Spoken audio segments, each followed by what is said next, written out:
Welcome back, everybody. I am wrapping up this week of COVID protocol. Yes, I'm in COVID. My whole family is in COVID. Knock on wood, everybody's doing okay. And I'm wrapping this week up. It was really, really important for me that I feel good because I had at Asneron on Wednesday, I had Perry Young on Thursday, and now I have Joanna Vanderham on Friday. I needed to make sure that I was good enough so I could actually do these interviews. I was not going to miss them. So we're wrapping up the week. I get a chance to see and feel much better because poor Penny is institutionalized. And thankfully, we can see that Joanna is doing well. So please welcome to the program, Joanna Vanderham. Hello. Hi, Hello. guys. My goodness. Yeah, and by the way, I already mentioned it, but if anybody has not watched the ending of season 2, please be warned. We will be talking about everything that happened in 9 and 10, and hopefully what happens later. So, Joe, how did it feel to end the season on that awful note? That was a punch in the gut. Well, I read the script and I said to Jonathan Tropper, the lead writer, I was like, what have I done to you? I was like, why? And he was like, no, like it was actually a really common thing that would happen, in that time period, that if a woman had opinions or she was difficult or she wasn't marrying who her father wanted her to marry, or there were like a myriad of reasons why someone would just be institutionalized. And he was like, it's actually like horribly common. And he really wanted to kind of touch on that. And, he was really excited about getting to sort of show that side. I mean, he's got this weird brain where he gets really excited about like, random weird stuff, but like we all love it. Like we're all like, oh my God, I'm so glad someone like thought of doing that. Like I've never played a character that's been institutionalized before. And like, I grew up watching like Girl Interrupted. So I was like, this is my moment. And then I saw how they wanted to film it. And I was like, this is not my moment. Not at all. No. My goodness. How many takes did that particular thing take? Because, that's not the most comfortable scene to film or a mental space to be in for Yeah. I mean, so I was like covered in bruises. I was really, because they genuinely strapped me down. Wow. And it took like a little bit of like mental energy to not have like a claustrophobic moment where I was like, I'm like genuinely like I can't move unless someone like unlocks me. And so you have to sort of like keep calm, but then in the scene you're not calm at all. So you have to like ratchet it up to 100, and then as soon as they say cut, you have to like control that back in again and stuff. And the where they put the straps was like here on my forearms. So I was like yanking at this bed, and I had like these like grip bruises for like 4 or 5 days afterwards. But I think we did 5 takes, and I believe that was the last take that they used, because our director had the inspiration, the idea that the other women in there should be like set off by me like panicking. And so there's this like domino effect. As you see the women, they start to scream, and it like I watched it and was like, that is horrific. And my dad was actually on set that day and was like, oh my God, this is horrible. So yeah, I think we did 5 takes. Wow. How long did it take? I mean, physically, you've mentioned that it took some time for the bruises to go away, but how long did it take you emotionally to get back into, okay, I'm fine. Well, I had to go immediately into the scene where Buckley stabs himself. Oh, so that was my day. That was my like, yeah, that was my schedule. Was like be institutionalized and then go back in time. And so it actually was really, really helpful, because I charge into that room and I'm like, Mr. Buckley, and so I knew what was coming, and I had just lived it. And I had that kind of feeling toward him, and I was able to just kind of like really bring that in. And so actually, I don't know that I did try to let it go. Like I actually was like, let's use this. Yeah. But then that scene was really the Buckley scene was really difficult to film because they obviously wanted him to bleed, Yeah. and the blood wasn't coming out, and so it ended up being like a bit of a technical scene rather than like you know, an acting scene with two actors. It ended up just being like, oh, cut, the blood hasn't worked. So that was kind of anticlimactic. And as I said, like my dad was there that time, so I basically just went out to dinner with my dad and was like, that was that. Wow. Let it go, you know. And was that, I mean, we know chronologically speaking kind of where things are, but was that the last thing that you shot, or did you shoot anything after?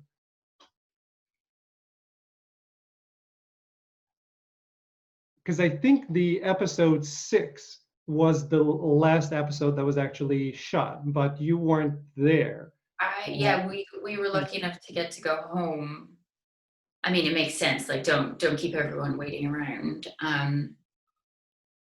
But I can't remember. I can't remember what was the last scene. I think it might have been the one where the mayor is dead in his coffin, but I can't remember. Okay. Have you seen Brad Kane's video? He's one of the producers, and he had a video where they pranked us, me and Salim, and so he was like, oh, we got it, and then they were like, we gotta go one more take, and we were like, oh, why? So well, not like that, we were like, oh, I wonder why, and then we walk on, and Christian just like sits up in his coffin, like boo! The two of us are on camera, like Salim properly screamed. It was really funny. So I feel like that was maybe the last one. I need to go watch that. Yeah, I'm going to find it and I'm going to put it right below the video. So that's awesome. Yes, I'm definitely going to be looking for that. Yeah, I mean, you have to have kind of levity on set, otherwise, you know, this is, you know, being a sitcom. It's just so lighthearted. No, you need things to get the tension out. So that's definitely. Yeah. I'll come back to Warrior in a second, but I want to talk to the Mystic Joe because I heard in one of your interviews you were talking about being really good at analyzing dreams. Do you remember? This was 4 years ago. You were talking about that. Are you still good at analyzing dreams? I mean, I probably like to think so. Do you have one? Have you got a dream that you want me to analyze? Yes. This is the last night. I wake up from a freaking nightmare at 1 o'clock in the morning, and this nightmare is this. So I'm walking around my house. It's not my house, but it's my house, right? You know how in the dreams you kind of, you know, it's a little odd, but, and, you know, I do my normal thing, which is when my family, you know, goes upstairs and everybody is ready to go to sleep, I lock all the doors, I turn all the lights, I make sure that the stove is not on. You know, this is how my mom trained me. So I kind of do all that stuff, and I'm doing that in my dream, and I see that the stove is on. So I try to turn off the stove, and then I kind of go a little bit like this, and I notice that I don't see it, but there is a ghost. There is a ghost, and it's actually cooking something. So I'm about to turn off the stove, and the ghost is like, "No, you're not doing that. I'm cooking." I'm like, and I wake up. So that, you know, freaked me out. I'll tell you what I did after, but I want Mystic Joe to have to have a chance to talk. Wow. Okay, so did you know who the ghost was? No. It's just an unknown ghost. It's Yeah. an unknown kind of specter that is in your house. Yes. How did you feel when the ghost said, "Excuse me, I'm cooking"? Yeah. The ghost didn't say it. It's the feeling of I'm turning off this. Oh, that's I'm doing something wrong. Oh, holy shit! I have a ghost in my house. It was that type of a feeling. There was no talking. I didn't see it. It's the sensation of, uh-oh, this is not okay. So I feel like that's really COVID related. I feel like you've been living with this specter of this death figure in Nice. your life, in your home, like you said, you were isolating, Mhm. and you feel like it's in charge. It's like you're trying to be the protector, you're trying to look after your family, you're trying to fulfill that role that you always do, but there's this entity that's bigger than you, that's bigger than all of you, that's actually dictating the terms, and that scares you. Yeah, freaked me out. That's Um, what I would say that dream is. Thank you. What do Now, you think the dream is? well, I'll tell you in a second. I'm just thinking that it's interesting that I'm scared of this COVID related ghost, but it's actually cooking. So it's cooking breakfast. So there's something there. But I yeah, mean, sometimes it's like you've accidentally left it on during the day, and so it's like come back to be like, don't do that again. So like that. I mean, that could be a major detail, but it could be a minor detail. yeah. So it's difficult to know. So here's that's I think that's a very interesting idea. It likely has something to do with it. Um, so I here's what I did, because this is not the first time that I've had ghost in a dream, or what I call discarnates. And I'm an intuitive and I'm an empath. So kind of as a kid, I remember being freaked out because I was hearing voices, and I had mediumship experiences, all sorts of things. So in a way, I'm kind of used to having dreams, because it's basically my energy telling me, hey, there's something extra around you that needs to be cleared. So Okay. when I woke up, I went back to the method of clearing. Oh, okay, I'm done with the shock of this thing. That means that there's some discarnates around me. Let's clear them. So, and then call in angels and archangels, open up a portal, send everybody up to the light, kind of do all that thing, clear the space in the house, around the house, do all of that. And then I was able to go back to sleep and didn't have any more nightmares. It was fine. So that was, whether it's mental trickery that I do with myself that ends up working, I am okay with that. Yeah.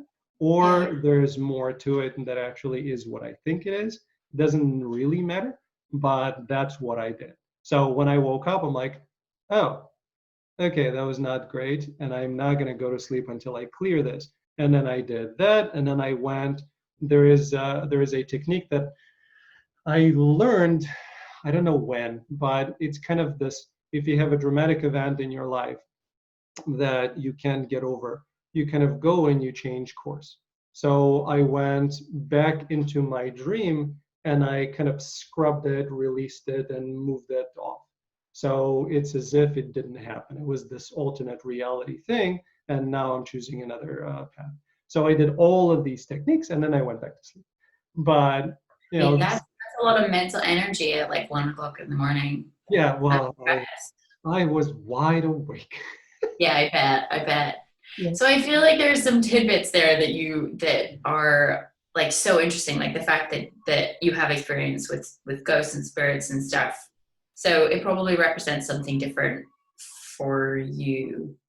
Um, but yeah, I mean, like when I was filming a show called One of Us, which I think in America is renamed as Retribution. Hmm. It's like a 4-part series, and it was set and filmed in Scotland. And my character had to go to this loch and discard of a piece of evidence. And I was the only actor in the scene, and so it was like a splintered crew, and we drove up north. And I was put in a separate hotel because I was, actor, and Yeah. all the crew were in a different hotel. And we were like driving, we were like rounding the bend. It's so pitch dark because it's been like a 6-hour drive. And I was like, this house is haunted.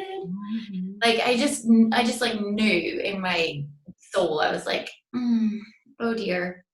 And I'm all by myself. So I walk in and I'm with the driver, and he's like, do you want me to see if I can get you into our hotel? And I was like, no, I'll be fine. It'll be fine. So I get my key, and I'm walking up, and it's like an old house, like it's someone's private house that's been turned into a guest house. And it's like I'm on the landing of the first floor, and it was like a train station of spirits and energy, and it was just like they were all passing in and out of the rooms.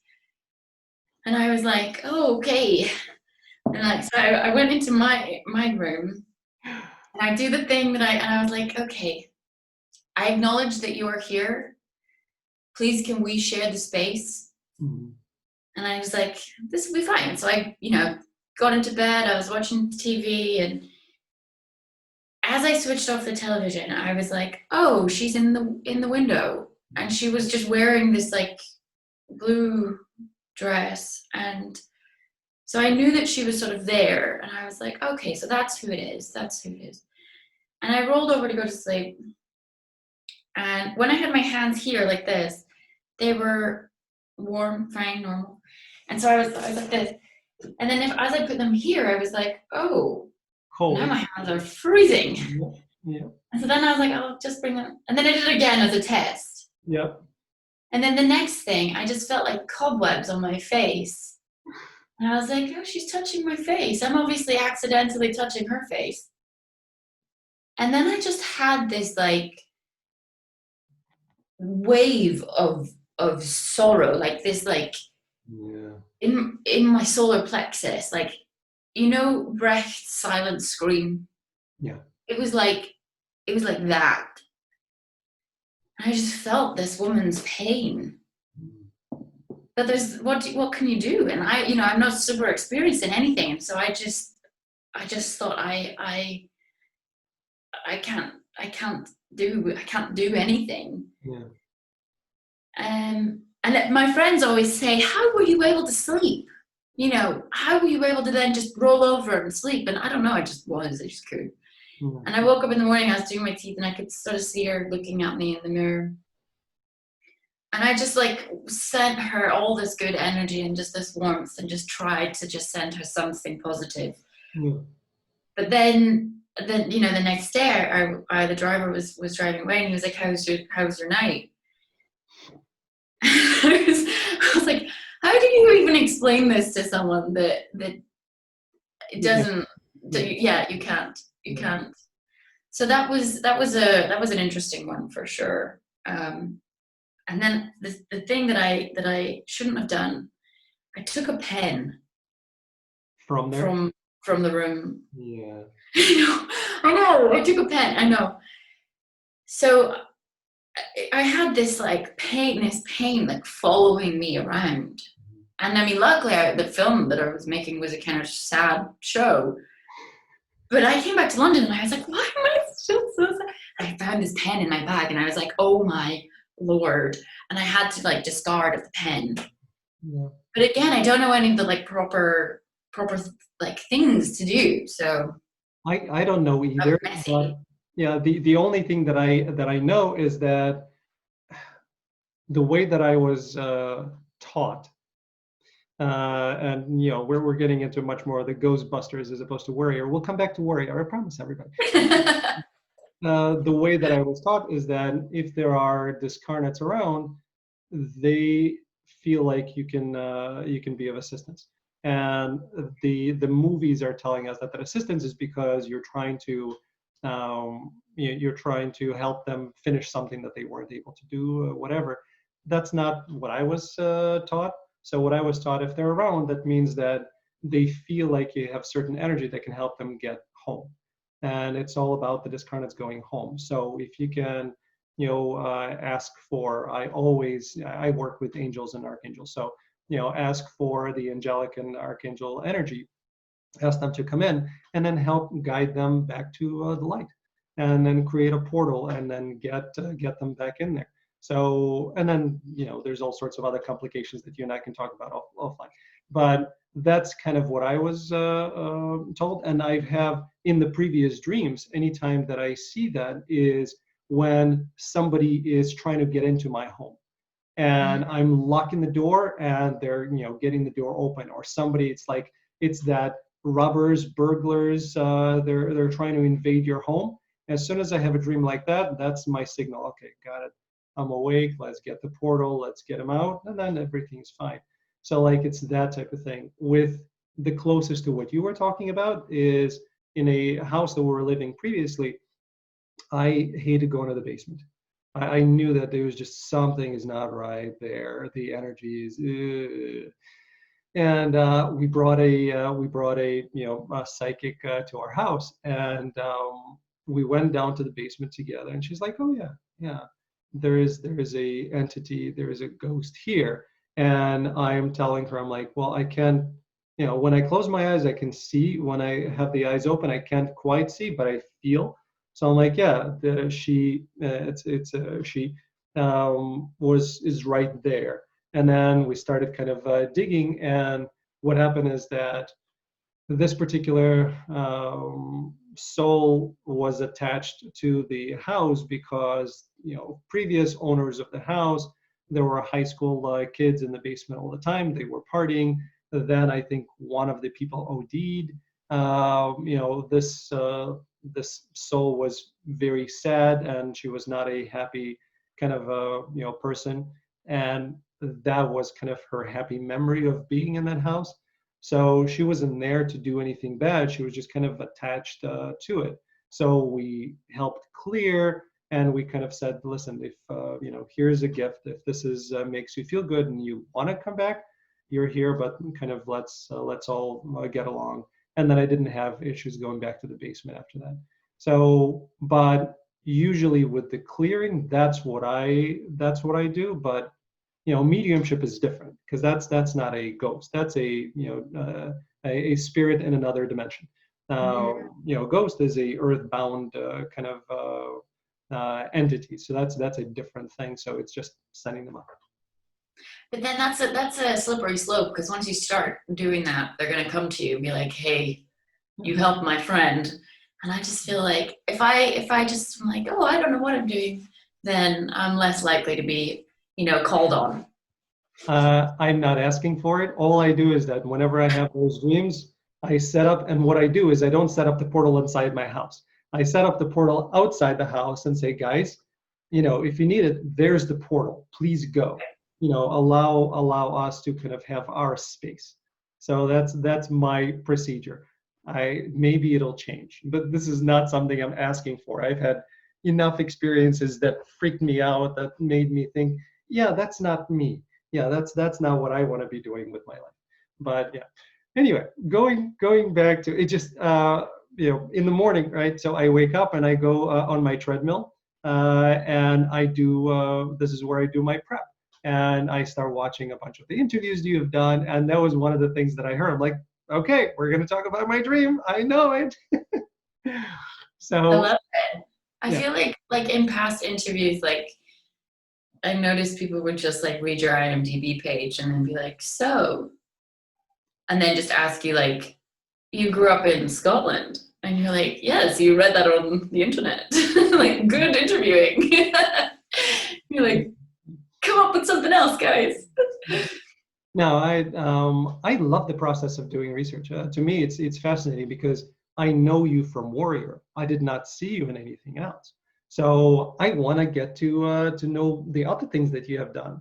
I want to see where you've been, what type of work, how you've progressed, what you were talking about. When asked questions. So this is fun kind of part for me. That's why any interview takes 2 to 3 hours of prep. And I'm somewhat amazed at myself. This is, yes, me, patting myself on the back, but I'm amazed at myself that in 6 months time since I started the show, you're at interview 132. And Wow. knowing just how long each interview takes in prep, and then to tape, and then to cut, and then to get it out, I'm not sure where I find the time, but I love it, so I'm going to continue doing it. Well, we're very grateful. I mean, I know your interview with Jen, you guys were sort of talking. You were like, "I feel like I've spent so long with you, and like I know you so well already. So I hope that you're not like Yeah. bored, bored of us." Yeah. No, it's yeah, it was everybody that I talked to, and I was saying the same thing to Barry yesterday, is that everybody from the Warrior family, you are all incredibly fascinating people, and it's such a joy to talk to you, not only about the show but about you as people. I have not. Again, you were the fifth that I've had a chance to talk to. Dean, I think, is going to come on, in the next couple of weeks or so. So I'm looking forward to that. Great. But I have not talked to anybody who I have not been fascinated with. So getting back to Warrior. So and this gets into kind of Warrior slash acting, which the love of acting is the show. What I was blown away by starting in season one, again because I was not familiar with your work other than just starting to see Warrior. I was blown away by the emotion captured in your eyes, and as an actor, that made me even more impressed because that type of emotion that is a surprise, or when Assam is approaching you and he's getting close, you can see it in your eyes, you can see everything that's happening emotionally in your body. Well, I know that that's not one take, and I know that that's coming. So my question to you, first and foremost, is, and first a compliment. I am blown away by that. But how in the world can you have that same surprise and emotional depth when you know it's coming? So I do a lot of theater. Yeah. And that has always been, when I first started drama school, I was really sort of, you're 17, you think you know everything. And I sort of went thinking, you have to feel everything. And when you don't feel it for real, then it's fake and it doesn't, you've not done your job well. But when you've done 342 shows, night after night, it's you would be a mad person. You'd have to actually be a crazy person to feel every single beat for real. I mean, that's what you're striving for. That's why you keep doing it, because that's flying, right? Yep. But your job is to convince the people watching that you felt it, even if you didn't. So with that, it's practice. It's like, how do I feel when I actually feel this way? And then most of the time, because it's filming, it's only like maybe like 3 or 4 takes, and so actually you can kind of go, and it's you generate it. Your imagination is the strongest tool that you have in acting, because you haven't been through the things that they've been through. You aren't in the place that this is set. You're imagining it. And so to believe yourself and to believe the situation, it's just play. Like, at the end of the day, you're just make believe, and sometimes it's annoying because you don't get it. But what's really lucky is that we had fantastic directors, and we could just say to them, like, actually, can I get one more go, because I didn't believe myself. And sometimes they'd be like, oh, but I believed you. And other times they'd be like, sure, we have time, let's do it again. And so a combination of kind of just like practice, really just letting your imagination run, and working with people who trust you and have that communication where if they say they bought it, you believe them. You're like, okay, cool. Even if I didn't feel it, like you did, and I felt like the scene with the strangulation. Yeah. So all the director and everyone was like sat off camera, and he came up and he was like, I'm not gonna make you do that again. It was just I can't. And he like walked away, and I was like, I'm fine. In fact, could I get another go? And he was like, no. And they were like really upset. And I was like, oh, it's obviously worked then. It's job done. So yeah, is it just trust, just trust. The only kind of thing that I can rely on is Meisner. And when I remove myself and I just kind of I'm with the person in the scene, then to me it's easier, and every take is going to be different. But then I get a chance to really kind of be influenced by them. I know that I keep referencing Dean because of his intensity as Leary, but I know that when I'm looking at Dean's face, at Leary's face, I want to go away. I want to run away because it's that thing of like you, I'm okay. And so I know that as an actor, I would have that same response. If I had to be a Sam in that role, I'd have to change that. But me as Alan, looking at Leary, I would run. So like these types of things would help me of I would be surprised because there would be something different. And Yeah. with the sorry, go ahead. Well, it's sometimes you find that the director will want your eye line to be like as close to camera as possible, so you actually can't see the other actor in the scene. So when that's the case, what I've learned to do is like in the wide shot or the two shot, when you can have that eye contact and you can really see what they're doing. Yeah. I memorize their facial what they're sending to me, Yeah. so that when I'm in my close-up and I can't see them, I can still imagine how they're playing off camera so that I can react exactly to what they had been giving me in the other shots. So that like, as you say, you have to just react and be present in the scene. But then sometimes technical stuff will make it a little tricky for you. Yeah, a little tricky. People, acting is tough. It's not all fun and games. I mean, it is, but it's exhausting mentally, psychologically, physically, in every possible way. Yeah. Again, I'm a huge fan after watching you on Warrior of just the acting part. So, how long? I know from listening to Olivia talk, she said that it took her about 4 episodes to really understand a toy and to feel herself in a toy fully. How long did it take you to really feel Penny? I feel like I actually had a grasp of her pretty early on. Her backstory and her objectives were a little clearer in the writing than a toy, I think. So I think Liv had a tougher job. Liv kind of had to like make up a bunch of stuff and decide that was what was her truth, and whereas I had a lot of like facts, so I could just go with what was on the page, almost to the point where like I feel like the writers were like, we still know your character better than you, like will you stop?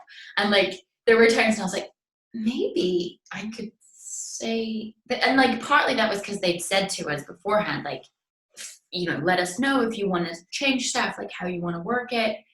And so they sort of opened a can of worms. And like I remember Andrew and I meeting up and like running a scene on a Saturday. Like we had no time with filming. Like we all kind of like, sure someone else in the cast has mentioned this, like we would all get together and like run rehearsals and stuff because we wanted it to be so good. And so yes, Andrew and I got together with Liv. So Liv was like on script and watching and just like helping, and she's got that director's eye, like she really wants to direct. And we sort of rewrote the scene a little bit, and then we had to like subtly try and present it to them. And obviously you can't just rewrite a whole scene, like that's not what you're supposed to do, and that isn't what we did. But we knew what they were aiming for and what they wanted it to be, and it's such a huge mammoth production that it's understandable if like every now and then something kind of like doesn't get the full attention. Like it's almost like first draft, and then they're like, oh, we'll come back to that, and then they don't. So we kind of came back to it for them, and trying to remember which scene it was. I know, because that's my next question of which scene that was. I know it was in season 1. Well, yeah. Penny spent a lot more time with Sam. Yeah. And I know that everyone, what is it? What's our hashtag? Pensum? Yeah, everyone wants them back together. I'm like, oh man. Next time. If he wasn't such a bad boy, you know? Yeah. But I mean, there was that moment. If the person didn't walk I know. in episode, in season 2, which was again going back to that, as the Sam is getting closer, I just see your eyes like, oh my God, this is awesome. Yeah, the I if Andrew is on, to me this is kind of this stupid but running joke of the Assam pretty much slept with everybody but Mei Ling on the show. I think that would be, It's yeah. it's not exactly the case because season 2, more women were introduced, but it's like, okay, where are we going with this? Well, I mean, to be honest though, I think it's partly like, you know, people from China and people from Asia aren't always portrayed as being like sexy. And actually it's like quite a big stereotype that they're like geeky or like, they're like the nerd or whatever. And it's like, no, they're fucking sexy. Like, sorry, will you bleep that out? Like, I think it actually was part of the message that like, fancy him, yes, and you watch it and they're all in their suits and they like dun dun dun, catwalk down, Chinatown, and it's like, yes, they're my boys, and I just think it was like part of that fun. It's part of the Cinemax thing of like, adrenaline and testosterone, and so there was that side to it. And then I think there's also like the softness that comes with seeing him around women that he can't, necessarily show. So I think it was a useful avenue for showing different facets to his character. Likewise, or likely, not likewise. There's one thing that I've noticed. Saying off the bat, I did not go and rewatch everything because then the line between research and yuck would crossed. But what I've seen is that, again, based on the recollection, is that in season 1 there was a lot more nudity than in season 2. Was that specifically because, again, in season 1 you had your scene, Atoy had her scene. There was a lot more of it, and then season 2 it stopped. Were there any discussions of the women in the show saying, okay, that's great, but do we really need it? Was there any? Yeah, there was. So one of the first reviews that we got was like, the show is great, but it's just a shame the Cinemax feel like all their leading women have to take their clothes off in the first episode.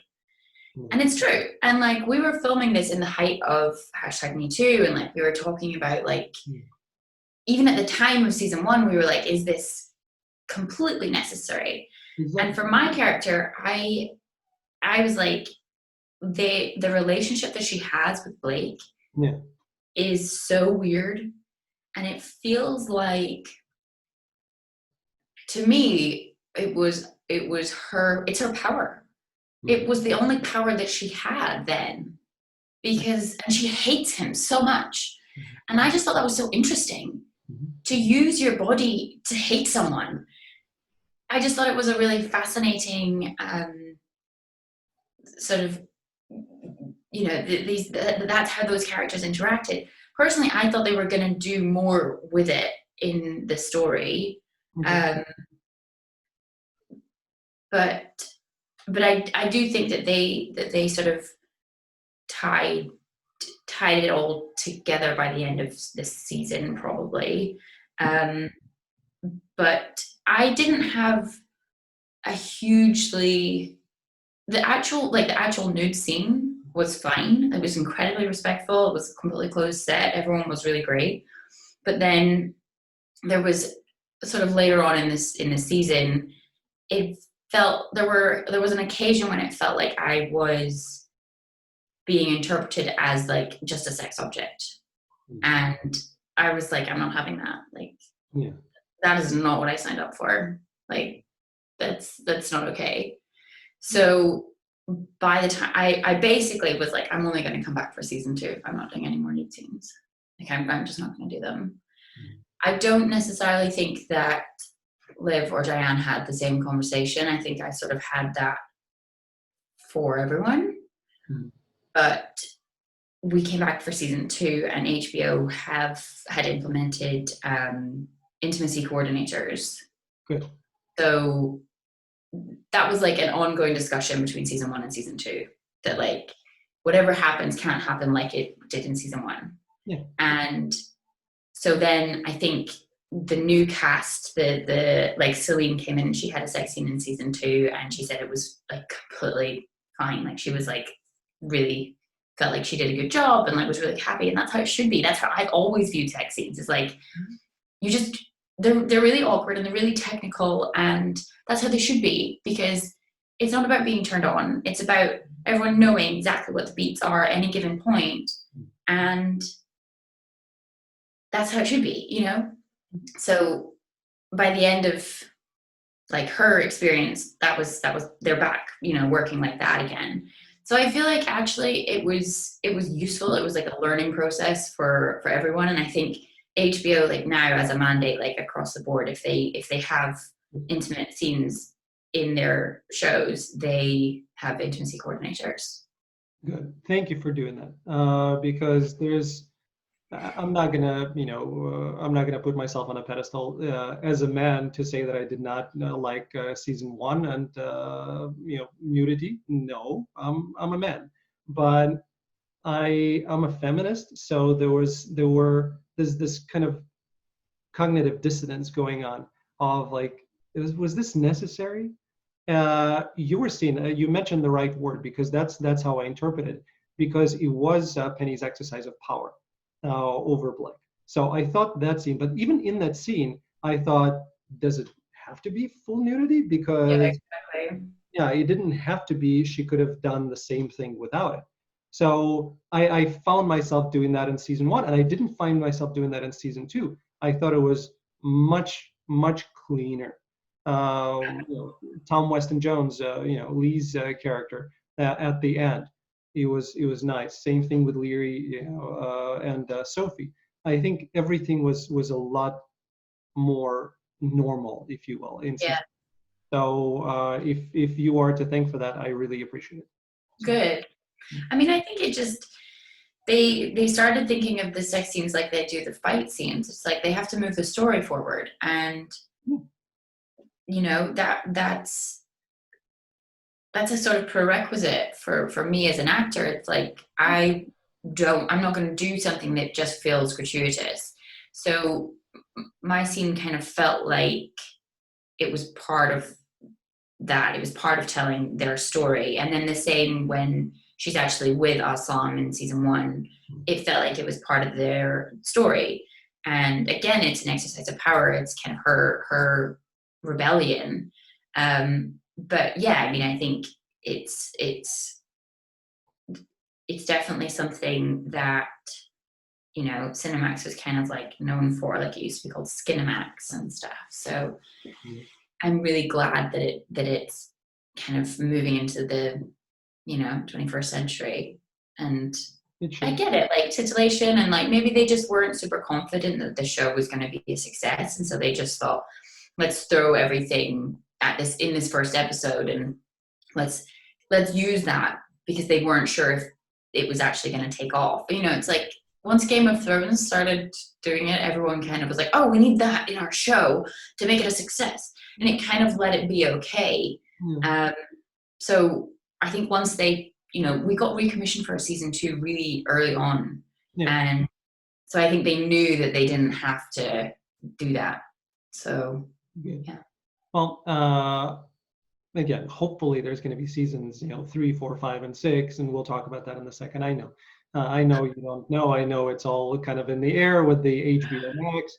we're signing petitions, we're doing all weekend, from the fan side to get it. But I'm hoping, like with Cobra Kai, after the YouTube when they went to Netflix, HBO Max is not Netflix, and there's a lot of stuff going on with HBO Max right now with the decisions by Warner. But it's still going to be a much wider audience. So I'm hoping with a much wider audience comes more of a push to get seasons 3, 4, 5 and get it on.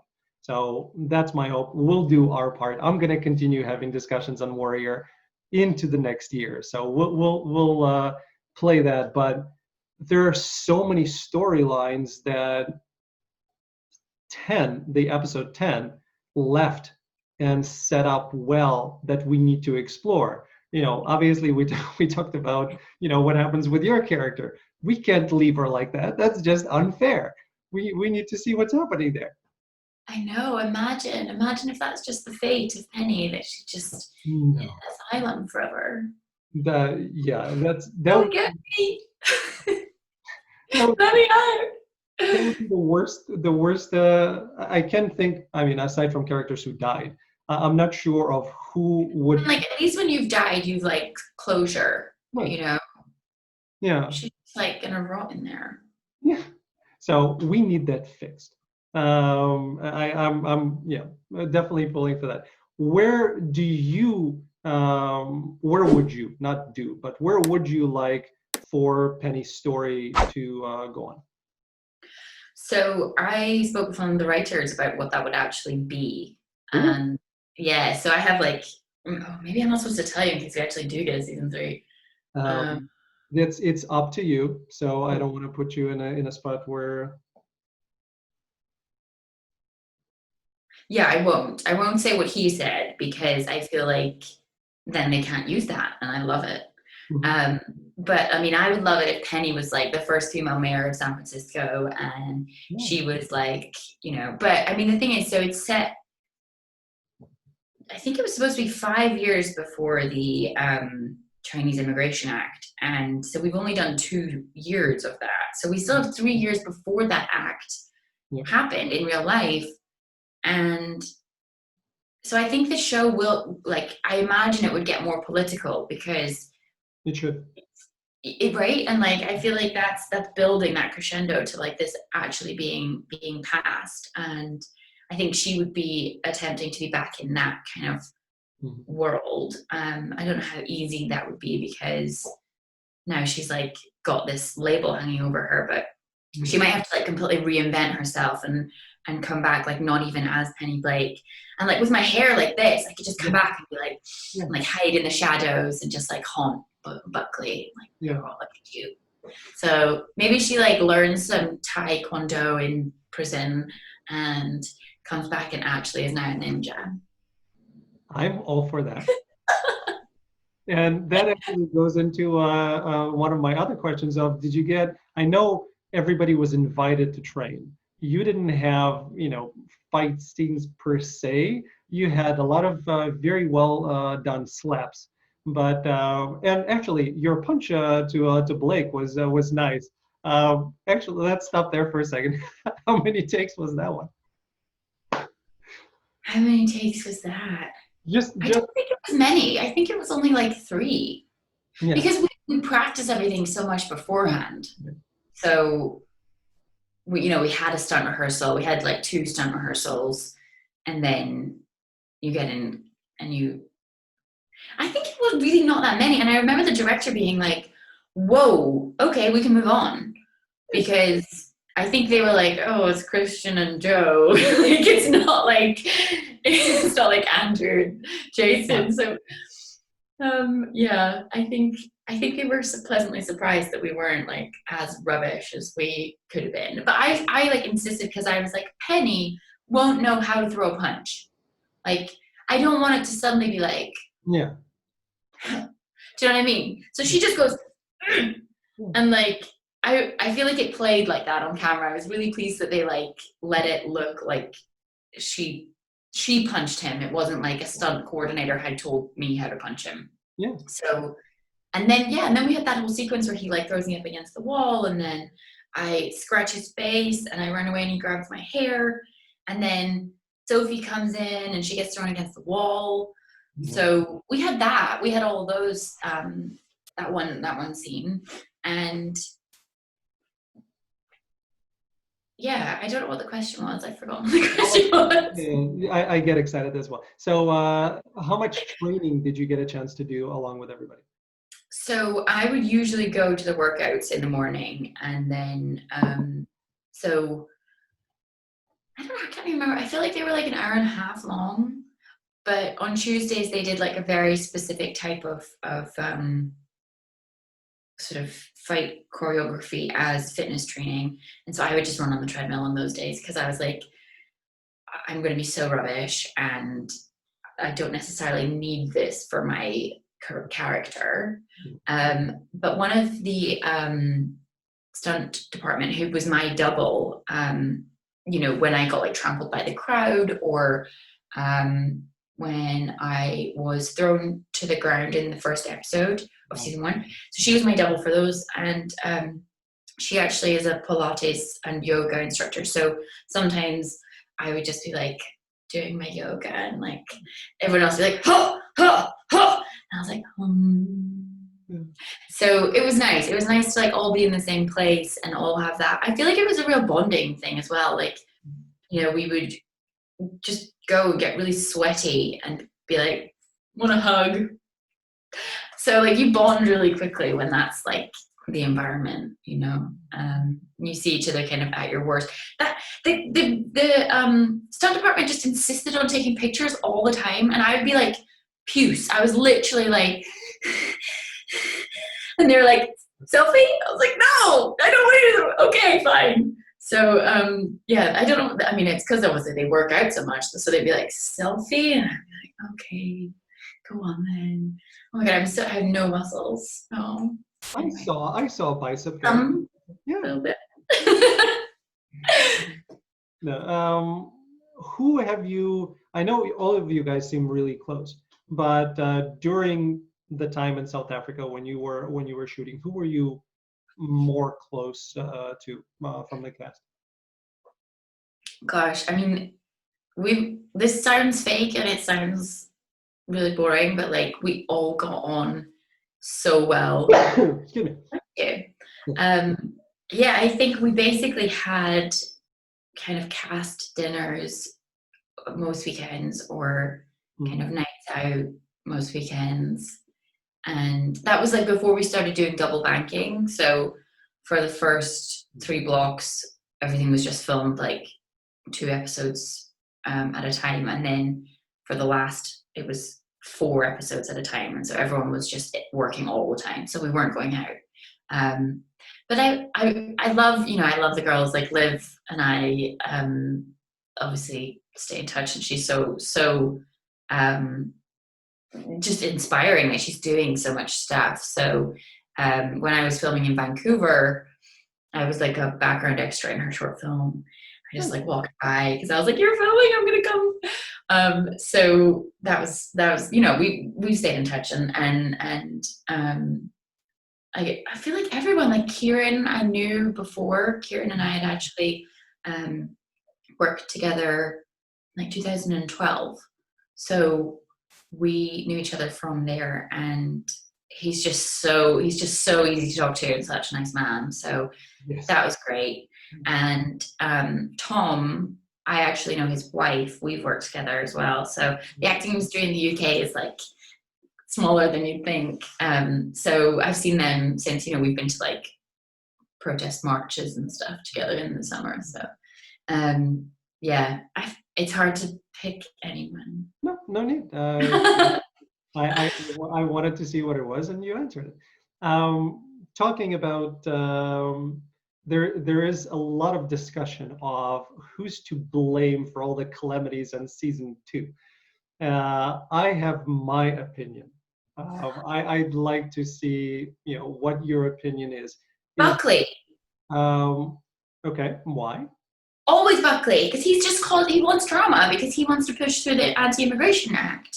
Well, so does Maylin. Well, you know, she wants blood in the streets. But she wouldn't be able to do it if it wasn't for Buckley. Sure. So I think he's like the real puppet master.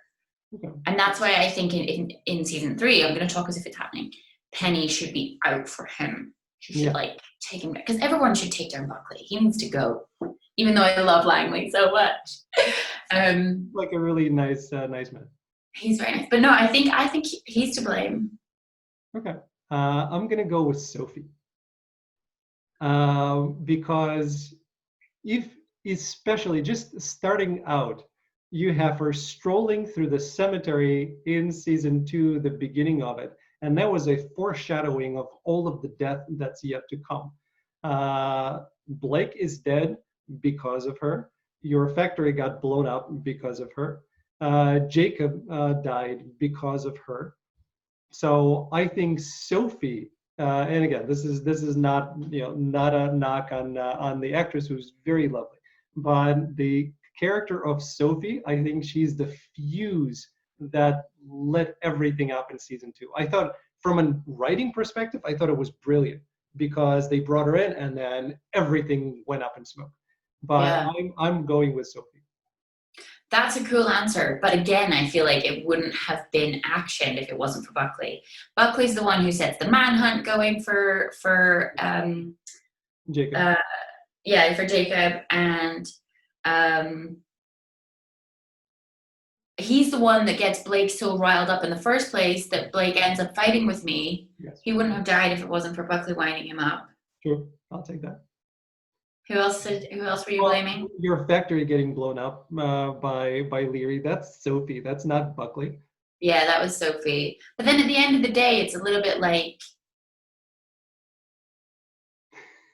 I don't know, I feel like that's like, this is such a weird thing to say because that's like my whole storyline, but I feel like it's like not a big chunk of like in the whole grand scheme of things. Yeah, no, it was, I agree with that.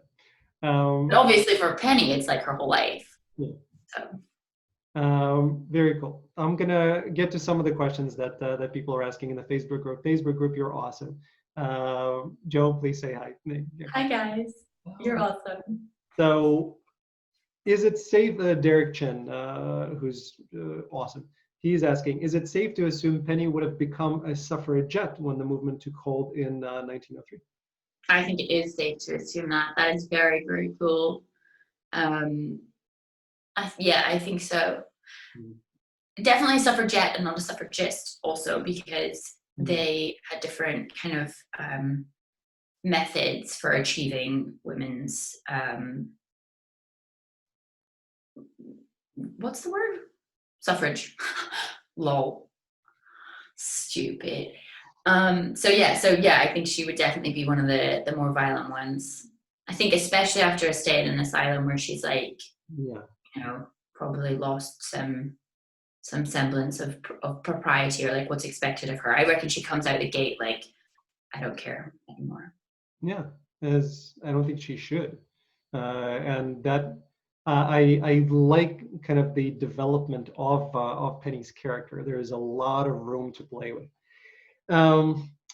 Question 2 from Derek. Unless acting in a traditional or classic story, actors don't often seem to know what will happen to their characters well in advance. How different was Penny Blake described to you before season 1 began from the Penny Blake we saw at the end of season 2?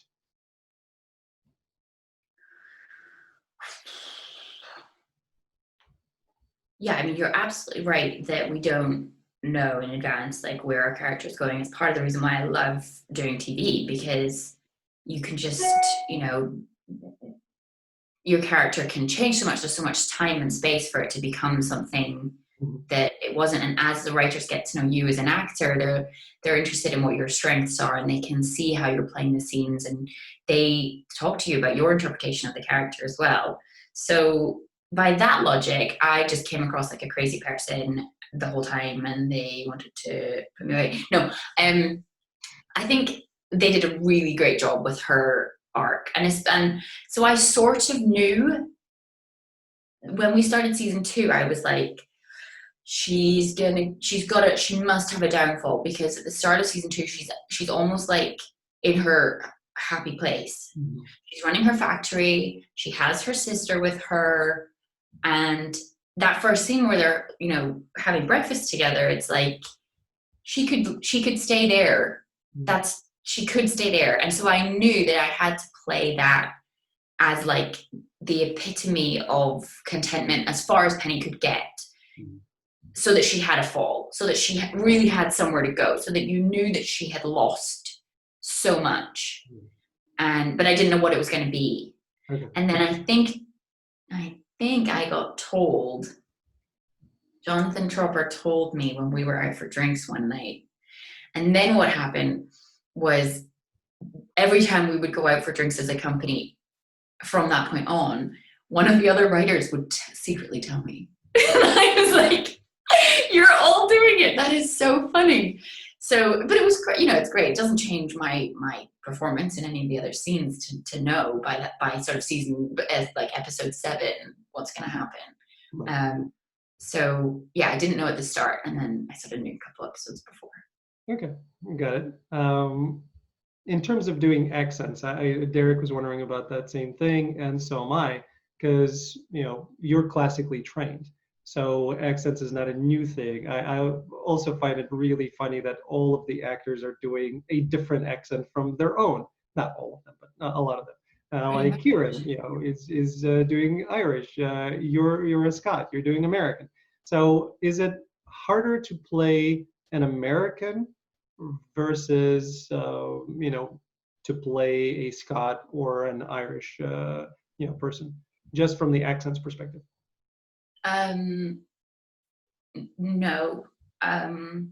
So I've spent quite a lot of time in America the last few years, and so I feel like my accent has kind of settled in.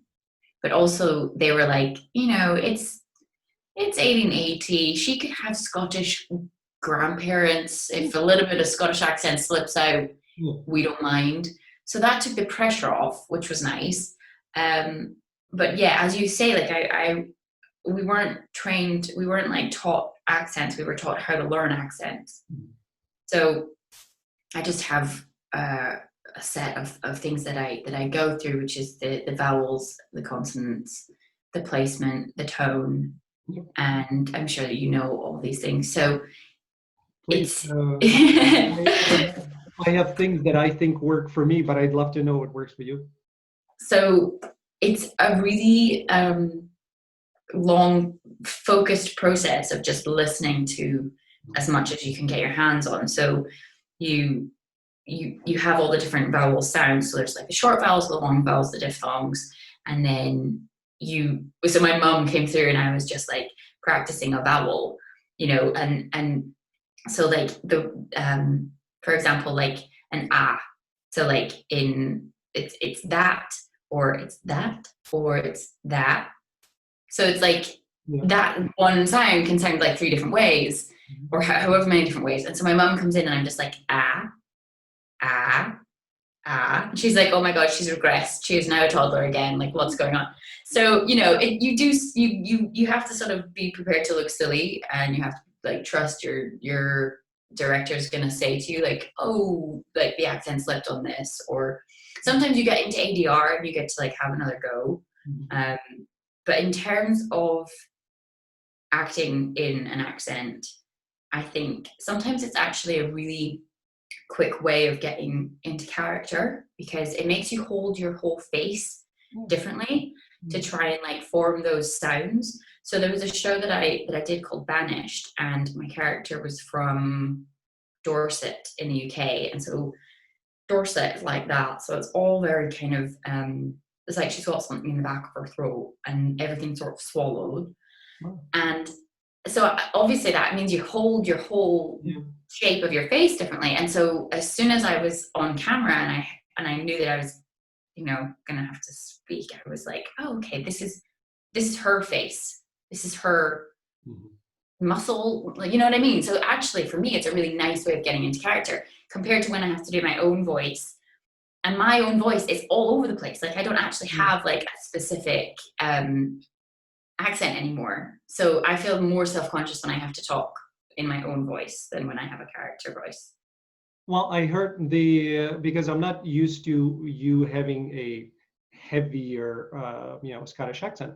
The heaviest that I heard you speak was when you and Alan were doing kind of the drive for PPE, and then you started. Yeah, You were well, I'm not gonna do a terrible Scottish accent, even do though it. it's one of my very favorites. Um, I love, absolutely love Scottish. And I don't know why. It's probably from Shrek because Mike Myers, you going that I wait for a smack bottom. So it's probably from there to the point where my daughter, I had to do a an audition. I'm not going to say for what. I'll tell you off air. I had to do an audition where I had to do it in two different languages. So three distinct parts, completely different characters in two languages. And it's like two of the characters had two scenes each. One of the character had one scene each. This is like 11 pages of dialogue that I had to learn all, for this incredible show that I haven't heard from yet. Show. Anyway, so I had to do it in two different languages, so in English and Russian. So Oh my God.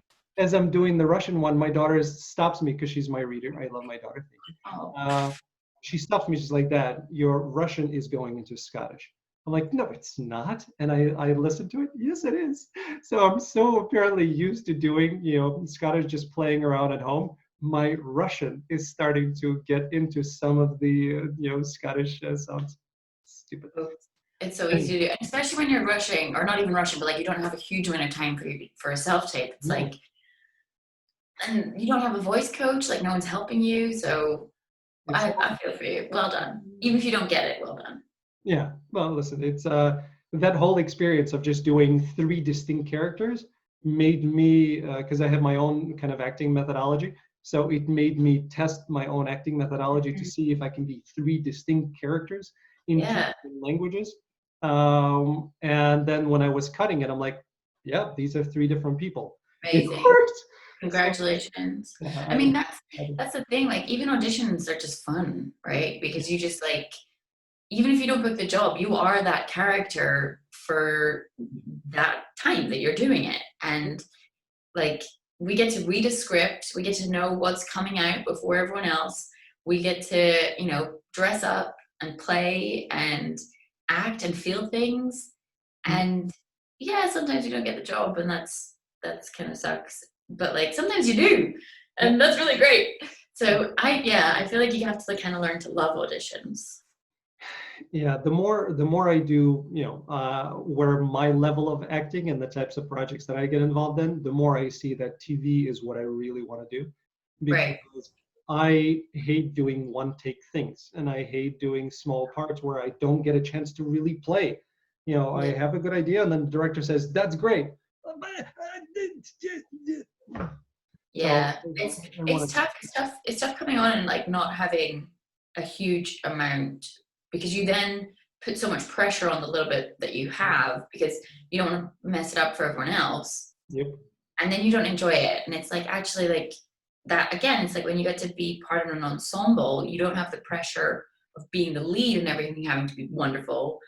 You just get to just like the best of both worlds where you're like, I have a cool storyline. I'm in maybe 3 days a week and there's no pressure. It's great. That's awesome.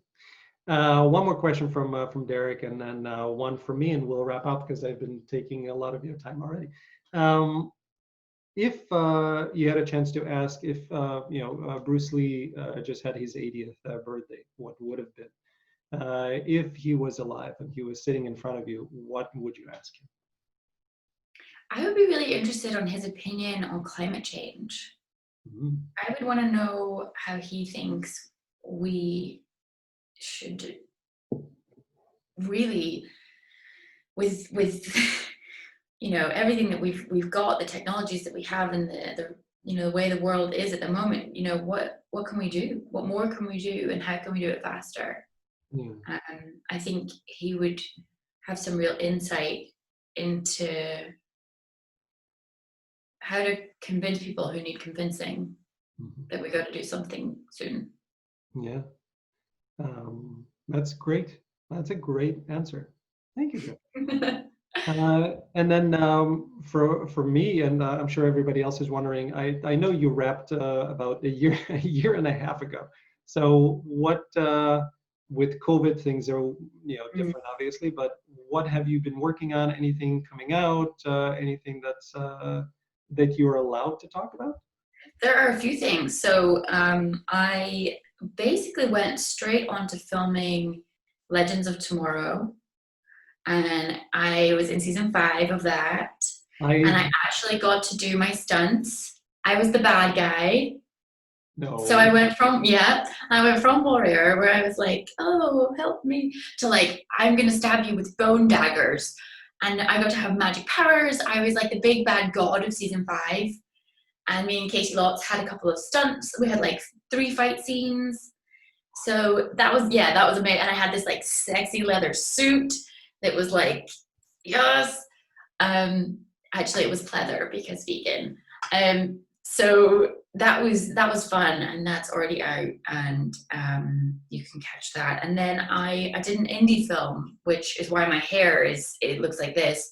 So it's called Eddie and Sunny, and I play Sunny, and it's about a young family in North Carolina who have recently become unhoused, and they have to travel down to Florida. So it's sort of road movie.